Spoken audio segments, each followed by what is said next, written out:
लक्ष्मी का अपने घर में पूरा दबदबा था। हिटलर की तरह वो सारा काम अपने पति और बेटे से करवाती। धीरे धीरे उसके पति की तबीयत खराब रहने लगी। सुनो जी, अब आप बुजुर्ग हो गए हो, काम में भी अब हाथ आपके फुर्ती से नहीं चलते।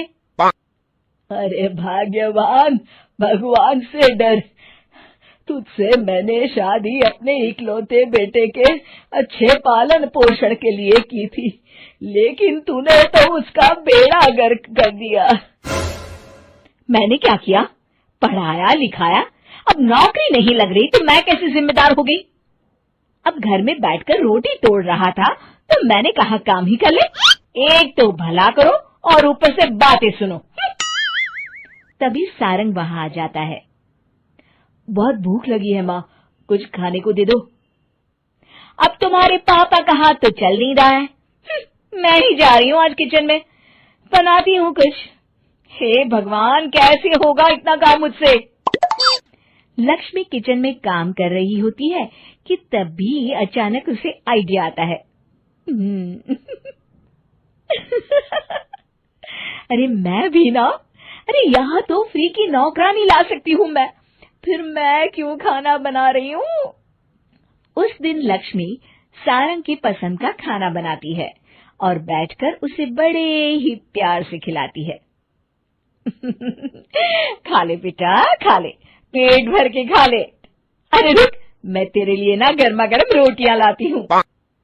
सारंग और उसके पिता एक दूसरे की ओर बड़े ही हैरानी से देखते हैं। बेटा सारंग, जरूर दाल में कुछ काला है, वरना ये औरत तो हमें बासी खाना भी सुकून से ना खाने दे। सुनील की बात लक्ष्मी सुन लेती है और जोर जोर से चिल्लाने लगती है। अरे हाँ, भलाई का तो जमाना ही नहीं रहा। एक तो आग में खुद को जलाकर तुम लोगों के लिए खाना बना रही हूँ और ऊपर से तुम्हें दाल काली लग रही है। अरे माँ, पिताजी का ये मतलब नहीं था, तुम बुरा मत मानो। अरे हाँ बेटा, तू कहता है तो मान लेती हूँ। लक्ष्मी सारंग के पास बड़े ही प्यार से बैठ जाती है और फिर कहती है, बेटा मैंने ना तेरी शादी करने की सोच ली है। अब तेरे पिताजी के हाथ भी नहीं चलते तो सोच रही हूँ तेरे लिए बीवी ले आऊं। अब पता नहीं ना मैं भी कब मर जाऊं। अब ऐसे भाग्य भी कहाँ है हमारे। क्या कहा? अरे हाँ, तुम तो चाहते ही हो कि मैं मर जाऊं, लेकिन मैं अपनी प्यारी बहू का चेहरा देखे बिना नहीं मरूंगी। हाँ माँ, शादी तो मैं कर लूं, लेकिन मैं नौकरी नहीं करता, फिर कोई क्यों देगा मुझे अपनी बेटी? अरे क्यों नहीं देगा बेटी? इतना बड़ा घर, खेल खलियान है, किस चीज की कमी है हमारे पास? जो आएगी राज करेगी, राज।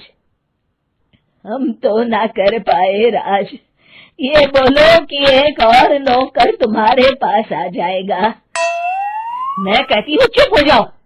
अरे खुद के घर का खाना बनाएगी तो क्या नौकरानी हो जाएगी? अब तुमसे तो किचन का काम होता नहीं, तो कोई तो करेगा ना। ठीक है माँ, तुम जैसा सही समझो बस। अब मेरी एक शर्त है, लड़की जो भी हो वो दिखने में कैसी भी हो या कहीं की भी हो, बस पढ़ी लिखी होनी चाहिए। अरे हाँ, ला देंगे पढ़ी लिखी बेटा, मैंने कौन सा काम करवाना है उससे। हाँ। और फिर एक दिन पास के गांव की ही रति से सारंग की शादी हो जाती है। रति दिखने में बहुत ही सुंदर थी, साथ ही साथ काफी पढ़ी लिखी थी। रति को लक्ष्मी के सौतेले होने की बात पता नहीं थी।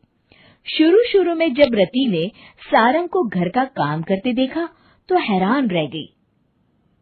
अरे ये तो अच्छी बात है कि आप घर का काम करते हैं, लेकिन मैं तो घर में ही हूं ना, आप क्यों कर रहे हैं जी?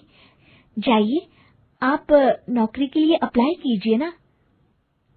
तभी लक्ष्मी वहां आ जाती है। अरे रति बहू, करने दे उसे काम। और हाँ, मेरे घर के कुछ नियम है, कायदे हैं, यहाँ बीच में ना ही बोलो तो तुम्हारे लिए अच्छा होगा। रति को लक्ष्मी की बात कुछ अजीब सी लगती है। वो समझ नहीं पाती है कि वो ऐसा व्यवहार क्यों कर रही है, लेकिन उसे लक्ष्मी के सौतेले होने के बारे में कुछ पता नहीं चलता है। फिर एक दिन तो हद ही हो जाती है।